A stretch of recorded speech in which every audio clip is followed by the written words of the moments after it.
Скандално! Въоръжени цивилни полицаи нахлуха посред нощ в дома на семейство от Кърджали. Според потърпевшите, върху тях и децата им е било упражнено насилие. По-късно се оказа, че апартаментът е атакуван по погрешка в хода на полицейска акция срещу сводници и проститутки. Семейството е подало жалба до вътрешния министър и главния прокурор.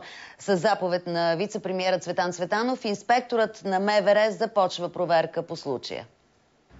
Айсел и Сабахатин са бивши полицейски служители. Малко след 23 часа в петък на вратата на апартамента им се почукало.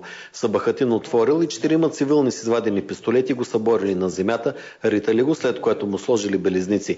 Полицаите нахлули и в детската стая, където успяла дъщеря им и техен племенник от Турция. Удрят дъщеря ми с вратата. Събарят я на земята, няколко пъти се е повторило. Племени, където ми спи в леглото, взимат го и хвърлят на земята и ритат го с ритниците, нали? Децата, като видях дъщеря ми цялата в кръв, че е със спукана глава, нали? Хванах се за главата. Направо влезнах в шок, деца вика. Трети ден 20-годишната Ширин не може да проумее случилото се. Затварям вратата, защото мисля, че са някакви престъпници, нали? И след това с затварянето ми на вратата, не знам с ритник ли е било, с какво е било, те ме удрят с вратата на шкафа и след това още един път ме притискат и оттам аз спадам на земята, нали. В същия момент си помислих, ето Боже, отиваме вече. Малко по-късно се е разбрало, че полицаите са атакували апартамента по грешка. Причината е, че същия ден синът на Айсел и Сабахатин се обадил на таксиметров шофьор, за да поръча кола. Но полицаите са следели този шофьор по подозрение за сводничество и така стигнали до адреса на нищо неподозиращите техни бивши колеги.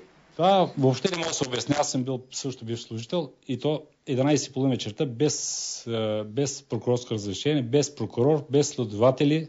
4 цивилно облечени, акция казаха и това е. Семейството е подало жалба за полицейски произвол и смята да потърси правата си в съда. Вътрешният министър Цветан Цветанов заяви, че знае за инцидента и коментира случая така. Колегите действително са направили грешка в изучаването и действията, които трябваше да бъдат предприяти. Запознат съм със случая. Възползвам се от възможността пред вас да изкажа моите извинения към тези граждани на Кърджали. Дори съм разпоредил да направи връзка телефонна с семействата, за да мога все пак да им кажа, че от утре започва и проверка по този случай. Според вътрешния министър ще бъдат предприяти адекватни мерки срещу служителите, ако се докаже, че са превишили правата си.